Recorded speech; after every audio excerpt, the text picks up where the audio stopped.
U.S. President Donald Trump has declared the historic dawn of a new Middle East in a landmark speech to Israel's parliament, the Knesset, after brokering a major ceasefire between Israel and Hamas that ended 2 years of devastating war in Gaza.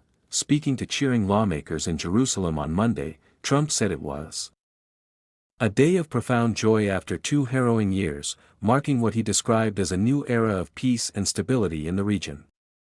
The address was the first by a U.S. president to the Knesset since 2008 and came just hours after the final 20 Israeli hostages held by Hamas were released under the ceasefire deal. As part of the agreement, Israel has freed 250 Palestinian prisoners and more than 1,700 other Palestinians who were detained during the long-running conflict in Gaza.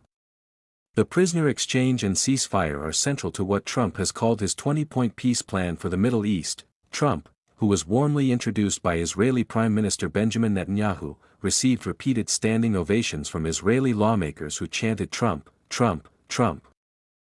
Netanyahu praised him as the greatest friend Israel has ever had in the White House, saying that everything changed in the U.S. attitude toward Israel's military campaign in Gaza since Trump's re-election last year. The Israeli leader thanked Trump for his unremitting help in securing the release of the remaining hostages taken by Hamas during the October 7, 2023, attacks on southern Israel, in which 251 people were seized.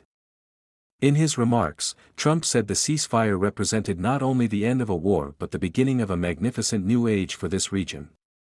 He compared the moment to his previous achievements in the Middle East, referencing the normalization agreements between Israel and several Arab states during his first presidency. Trump also paid tribute to Netanyahu, calling him not the easiest guy to deal with, but that's what makes him great.